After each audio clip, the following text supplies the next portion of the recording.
नमस्कार स्टूडेंट्स। आज अपने करने जा रहे हैं कोर्डेट का लेक्चर नंबर 57। कोर्डेटा में लेक्चर नंबर 57वां लेक्चर, जो कि बीएससी सेकेंड ईयर और बीएससी बीएड सेकेंड ईयर के सिलेबस के अकॉर्डिंग है।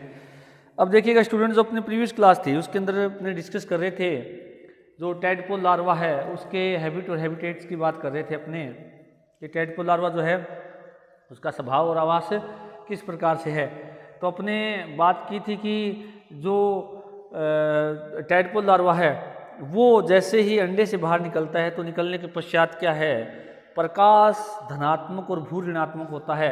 अर्थात वो अपने जल की जो ऊपरी सतह होती है वहाँ पर उसके जस्ट नीचे की ओर जाकर के अपने आप को व्यवस्थित कर लेता है, और उसके पश्चात उस दौरान वो भोजन भी नहीं लेता है, और फिर 3 से 4 घंटे बाद में वो प्रकाश ऋणात्मक और भू धनात्मक हो जाता है। और इस दौरान वो क्या करता है कि अपने आप को पैंदे में जाकर के किसी ठोस सतह से चिपका लेता है। ये बात अपने की थी।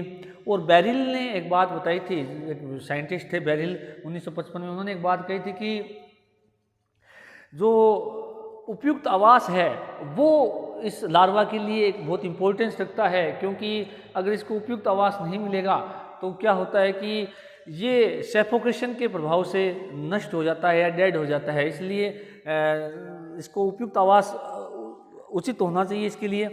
जैसे अपने बात करें कि ये किसी ठोस सतह से, ठोस सतह का मतलब यहाँ किसी चट्टान से किसी पत्थर से जाकर के चिपक जाता है, और यदि ये कीचड़ के अंदर अगर चला जाता है या गाद के अंदर चला जाएगा, या कोई भी पैंदा है जिसके अंदर बहुत ज़्यादा मात्रा में गाद है, कीचड़, अगर वहाँ पर ये अपने आप को व्यवस्थित करेगा तो ये डेड भी हो सकता है, क्योंकि इसके अंदर ऑक्सीजन की वहाँ पूर्ति नहीं हो पाएगी।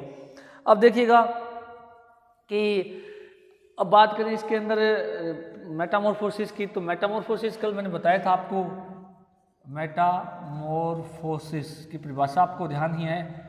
मेटामॉर्फोसिस अपने कीटों के अंदर भी देखते हैं, और एक ऐसी घटना जिसको हम हिंदी में कायांतरण बोलते हैं। कायांतरण का मतलब ये होता है कि लार्वा अवस्था का वयस्क में बदलना क्या कहलाता है, कायांतरण या मेटामॉर्फोसिस कहलाता है। अब देखिएगा स्टूडेंट की जब मेटामॉर्फोसिस होता है इसके अंदर, तो इसका जो मेटामॉर्फोसिस है जिसको हमने नाम बताया था कि रिट्रोग्रेसिव या अपहासी या अधोगामी या प्रतिगामी या प्रतिक्रमणी कायांतरण इसमें पाया जाता है। कल अपनी ये बात की थी कि इसके अंदर रिट्रोग्रेसिव कह सकते हैं, अपहासी, अधोगामी, प्रतिगामी, प्रतिक्रमणी कायांतरण इसके अंदर पाया जाता है। अब देखिएगा कि जब भी कायांतरण होता है तो ये कायांतरण की जब घटना होगी तो हमने देखा कि जो लार्वा है इसका वो notochord, nerve code, Gill slit युक्त होता है, उसमें ओटोसिस्ट है, उसके अलावा ओसिलस हैं, उसके अलावा ये लार्वा जो होता है ये मुक्त प्लावी होता है, क्योंकि तैरने के लिए इसमें पूंछ पाई जाती है। तो एक जटिल लार्वा अवस्था जो होती है वो आगे जाकर के एक सरल थैलेनुमा निष्क्रिय स्थानबद्ध वयस्क में क्या हो जाता है, परिवर्तित हो जाता है। तो इसका मतलब लार्वा एक जटिल अवस्था वाला है या जटिल अंगों वाला है या जटिल संरचना वाला है, और वो एक सरल जंतु के अंदर चेंज हो रहा है। तो इसका मतलब क्या हुआ कि इसको ऐसे जो मैक्सिमम ऑर्गन्स हैं उनका ह्रास करके और वो वयस्क में चेंज हो रहा है, यानी लार्वा के जो मैक्सिमम ऑर्गन्स हैं, सिस्टम्स हैं, वो डीजनरेट होकर के ये एडल्ट के अंदर चेंज हो रहा है। तो इसका मतलब ये हुआ कि ये मेटामॉर्फोसिस है वो कौन सा है, इसके अंदर रिट्रोग्रेसिव मेटामॉर्फोसिस है। कौन सा है, रिट्रोग्रेसिव मेटामॉर्फोसिस है, जिसको प्रतिगामी, अधोगामी, अपवासी, प्रतिक्रमणी कायांतरण, ये सारे इसी के नाम हैं। अब कायांतरण देखिएगा 2 प्रकार का होता है, मैंने बताया था आपको कि एक तो होता है प्रोग्रेसिव, एक होता है रिट्रोग्रेसिव। अब ये रिट्रोग्रेसिव मेटामॉर्फोसिस को शो करता है, इसलिए इसकी एक बहुत इम्पोर्टेंस रह जाती है अपने जूलॉजी के अंदर। डेफिनेटली इसमें से क्वेश्चन आता है कि रिट्रोग्रेसिव मेटामॉर्फोसिस कौन से जंतु में पाया जाता है या उसके अंदर कौन कौन सी घटनाएं घटती हैं। अब देखिएगा कि रिट्रोग्रेसिव मेटामॉर्फोसिस जो है वो केवल इसके अंदर भी नहीं, एक अपने इनवर्टिब्रेट सैक्युलिना नामक जो एक क्रस्टेशियन जंतु है जो पैरासाइटिक है उसके अंदर क्या पाया जाता है, ये रिट्रोग्रेसिव मेटामॉर्फोसिस पाया जाता है। तो हर्डमानिया के अंदर तो होता ही है रिट्रोग्रेसिव, उसके अलावा सैक्युलिना जो कि एक पैरासिटिक यानी परजीवी क्रस्टेशियन जंतु है। उसके अलावा मैं बताता हूँ कि जो प्रोग्रेसिव मेटामॉर्फोसिस है वो किसके अंदर होता है, बेलेनोग्लोसस, मेंढक है, मुर्गी है, इनके अंदर कौन सा होता है मेटामॉर्फोसिस, कौन से वाला, प्रोग्रेसिव वाला होता है, प्रोग्रेसिव मेटामॉर्फोसिस होता है। प्रोग्रेसिव मेटामॉर्फोसिस में क्या होता है कि कम विकसित लार्वा अवस्था अधिक विकसित जो वयस्क है उस जंतु के अंदर चेंज होती है, तो उसे कौन सा मेटामॉर्फोसिस कहा जाता है, प्रोग्रेसिव कहा जाता है। तो दोनों को थोड़ा सा मैं हल्के से एक आउटलाइन समझना चाहूँगा कि रिट्रोग्रेसिव में तो क्या होगा, अधिक विकसित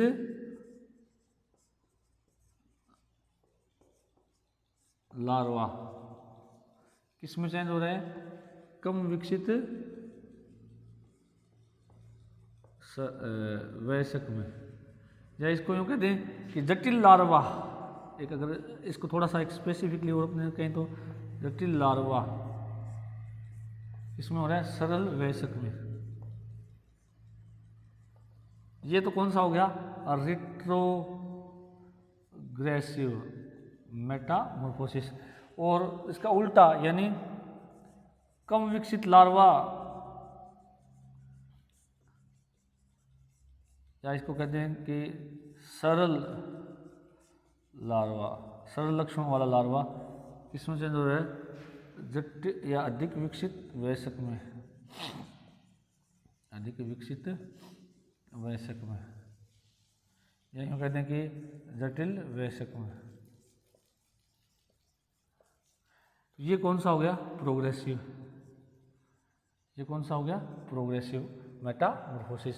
तो ये एग्जाम्पल अपना किसके अंदर पाया जाता है, हर्डमानिया के अंदर। अगर एग्जाम्पल्स की बात करें तो किसमें है, हर्डमानिया में, सैक्युलिना जो कि एक इनवर्टिब्रेट है,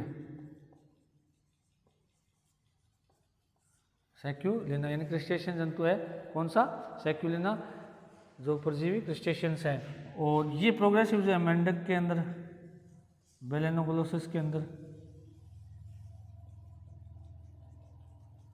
इनके अंदर पाया जाता है कौन सा, प्रोग्रेसिव। मेंढक का टाइडपोल लार्वा आपने देखा ही होगा जिसके अंदर मछली जैसे लक्षण पाए जाते हैं, और जब वो मेटामॉर्फोसिस करता है तो वो वयस्क में चेंज होता है, तो उसके अंदर एम्फीबियंस के कैरेक्टर्स आ जाते हैं। अब देखिएगा यहाँ पर हम बात करेंगे केवल किसकी, रेट्रोग्रेसिव मेटामॉर्फोसिस की, यानी रेट्रोग्रेसिव मेटामॉर्फोसिस इन टाइडपोल लार्वा। अब मैं आपको एक बात और बता देता हूँ स्टूडेंट्स की, जरूरी नहीं है कि मैक्सिमम जो करेक्टर हैं वो रिट्रोग्रेसिव शो करेगा ये जंतु, परंतु कुछ करेक्टर ऐसे भी हैं जो कौन से शो करता है, ये प्रोग्रेसिव भी करता है। तो अपने मेनली जो पूछा जाता है तो कि कौन सा मेटामॉर्फोसिस होता है तो कौन सा होता है, रेट्रोग्रेसिव करना है आपको। और कुछ प्रोग्रेसिव लक्षण भी इसमें डेवलपमेंट होते हैं, करेक्टर डेवलपमेंट होते हैं, डेवलप्ड होते हैं, उनको भी अपने डिस्कस करेंगे। तो सबसे पहले अपने बात करते हैं इसके अंदर मेटामॉर्फोसिस कौन सा,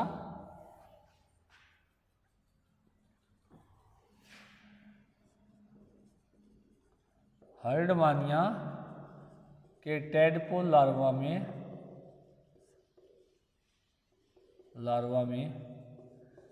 दो प्रकार के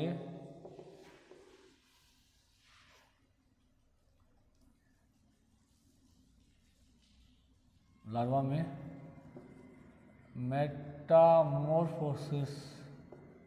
के दौरान दो प्रकार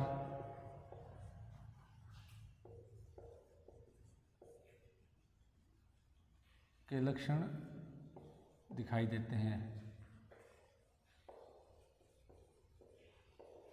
पहला कौन सा है, रिट्रोग्रेसिव, मेन कौन सा है, रिट्रोग्रेसिव, और दूसरा कौन सा है, प्रोग्रेसिव। दूसरा कौन सा है, प्रोग्रेसिव। तो पहला रिट्रोग्रेसिव है, दूसरा कौन सा है, प्रोग्रेसिव है। अब हम मेन किसकी बात करेंगे, यहाँ पर रिट्रोग्रेसिव की बात करेंगे, और दूसरा जो है भाग कौन सा है, प्रोग्रेसिव है, उसकी बात करेंगे।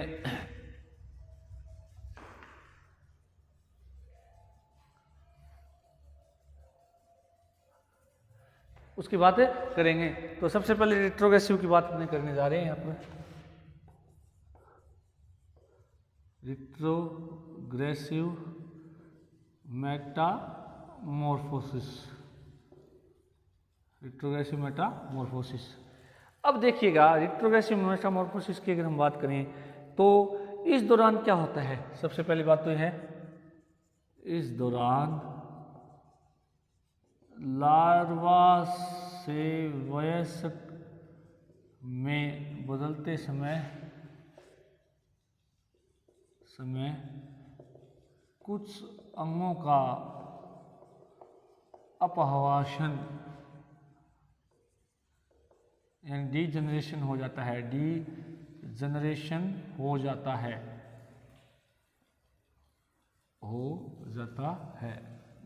अब डीजनरेशन की बात करें, अब अपनी सोचें कि ठीक है इसके अंदर प्रोग्रेसिव भी हो रहा है, रिट्रोग्रेसिव भी हो रहा है, दोनों हो रहे हैं, परंतु मेन जो माना गया इसके अंदर मेटामॉर्फोसिस कौन सा है, रिट्रोग्रेसिव है।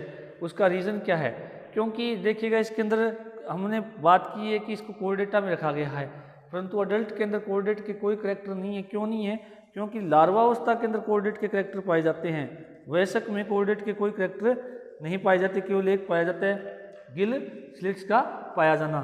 क्या, केवल गिल स्लिट का पाया जाना। तो गिल स्लिट का पाया जाना, केवल एक ही करैक्टर शेष बचता है अडल्ट के अंदर, और जो करैक्टर हैं इसमें लार्वा में वो तीनों के तीनों करैक्टर पाए जाते हैं। परंतु जब लार्वा वयस्क में चेंज होता है तो उसके अंदर इन अंगों का डीजनरेशन यानी अपहसन हो जाता है। अब वो किस प्रकार से होता है उसको अपने देखेंगे। सबसे पहले अगर हम बात करें इसकी जो पूंछ है, पंख से पूंछ पंख जो होता है वो लार्वा के अंदर पाई जाती है, और वो क्या होती है डीजनरेट होकर के समाप्त हो जाती है। सबसे पहला क्या चेंज होगा, इस दौरान लार्वा की पूंछ पंख गायब हो जाती है, या यूं कहते समाप्त हो जाती है, समाप्त हो जाती है। अब समाप्त जब होती है तो कुछ भाग तो अवशोषित हो जाता है और कुछ भाग त्याग दिया जाता है। पूंछ का कुछ भाग अवशोषित हो जाता है,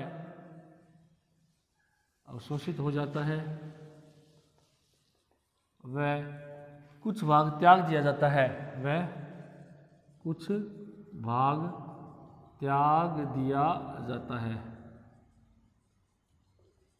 तो सबसे पहली बात तो लार्वा के अंदर हमने देखी थी 0.9 mm लंबी पूंछ पाई जाती है।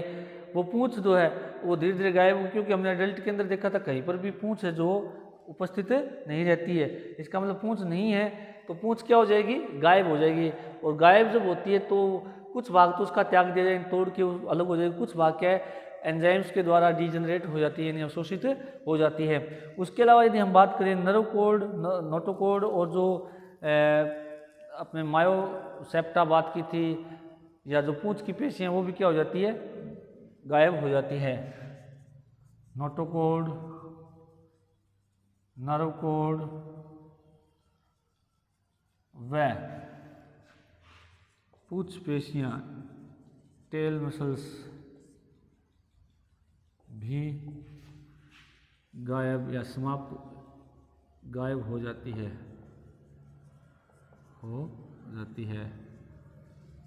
क्योंकि अपघटनकारी एंजाइम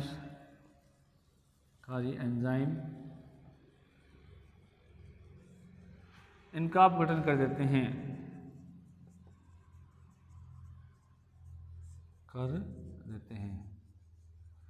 अब देखिएगा अपघटनकारी एंजाइम ये काम करते हैं।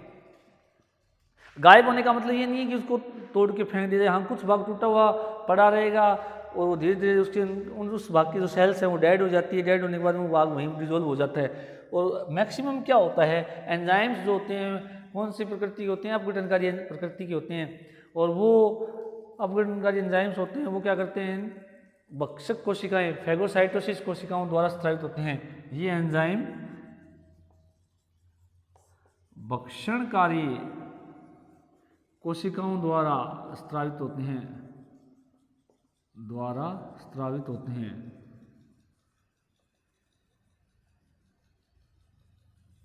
क्या होते हैं, स्रावित होते हैं। अपभक्षणकारी कोशिकाएं अपघटनकारी एंजाइम छोड़ेगी, उन भागों पे छोड़ते ही वो भाग क्या हो जाते हैं, नष्ट हो जाते हैं। अब देखिएगा मेन चीज़ जो अपने बात करने जा रही है, नोटोकॉर्ड नर्वोकॉर्ड, जो कि कॉर्डेट के मुख्य करैक्टर हैं। अब ये केवल इसके लार्वा में पाए जाते हैं, परंतु अडल्ट में नहीं पाए जाते। और लार्वा में पाए जाने के कारण इसको कॉर्डेट में रखा गया है, और नोटोकॉर्ड तो केवल इसकी पूंछ में पाई जाती है, इसलिए इसको यूरोकॉर्डेटा कहा गया है। उसके अलावा एडियासिव पेपिली गायब हो जाती है, आसंजक पेपिली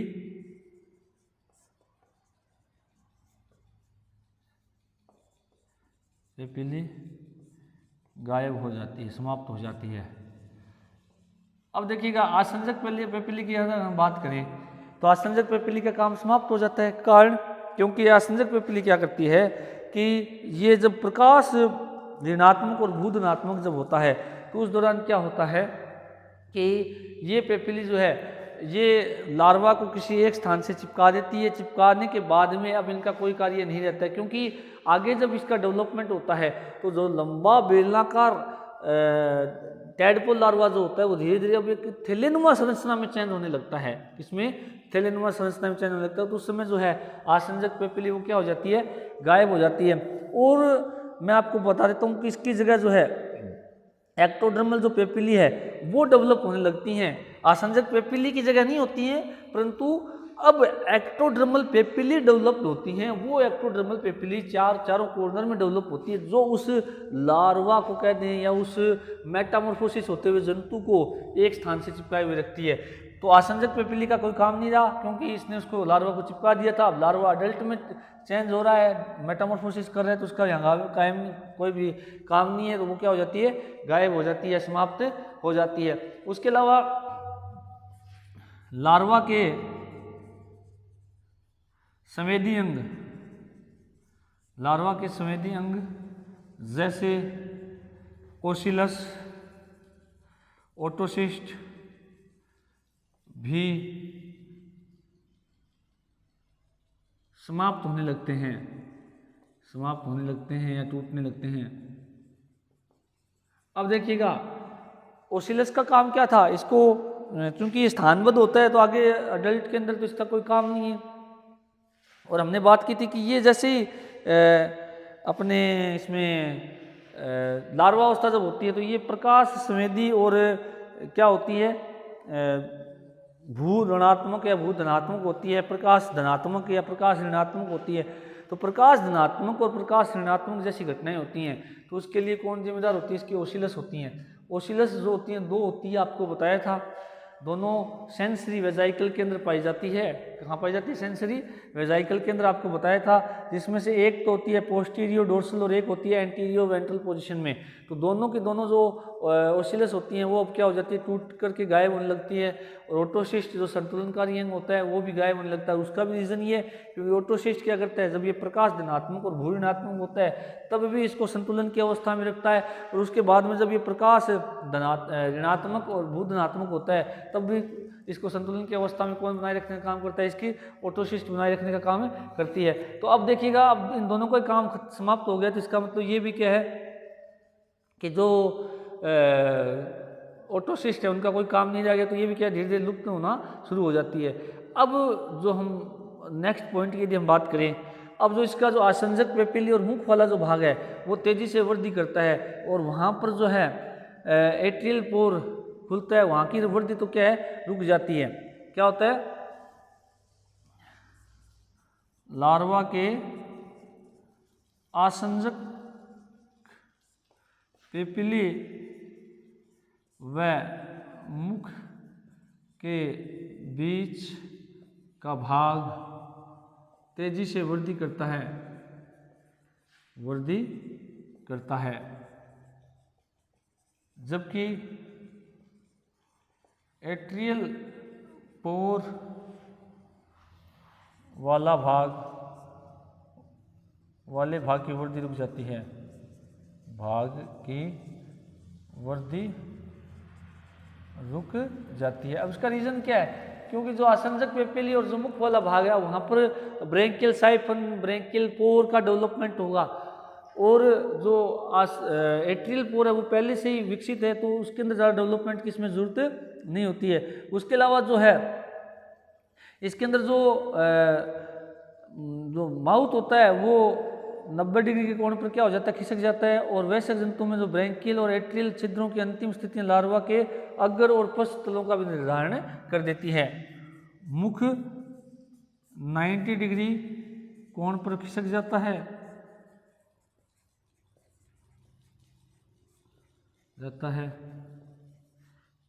ब्रैंकियल व एट्रियल साइफन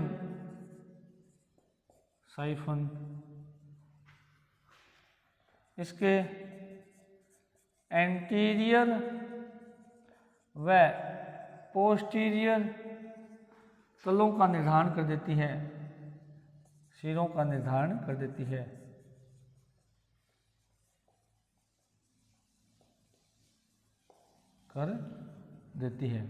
कौन दोनों साइफन, कौन कौन से, एंटीरियर और पोस्टीरियर साइफन, ये दोनों ही क्या है कि इसके अग्र और पश्च तलों का क्या कर देती है, प्रतिनिधित्व करती है।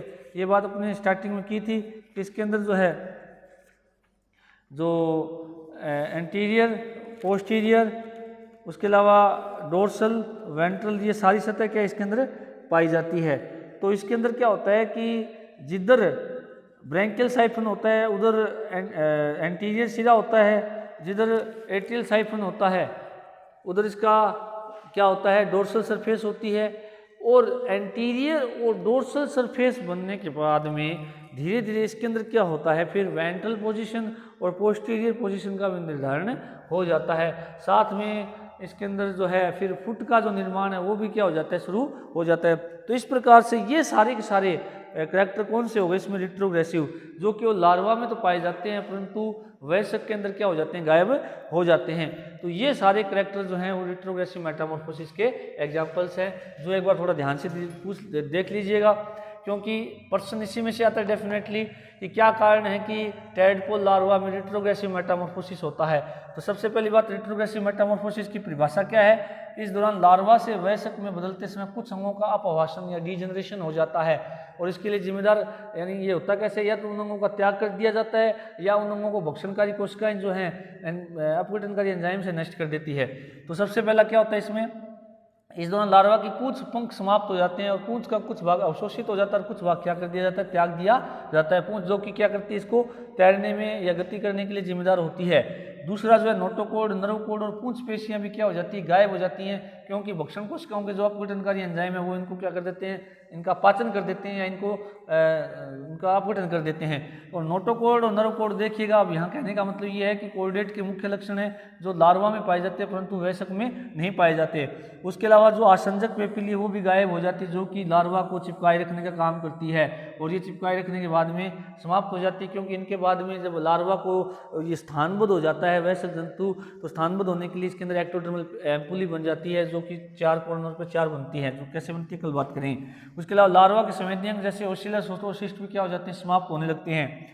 लार्वा के आसंजक पेपिली व मुख के बीच का भाग तेजी से वृद्धि करता है, जबकि एट्रियल पोर वाले भाग की वृद्धि कुछ समय के लिए क्या हो जाती है, रुक जाती है। क्यों?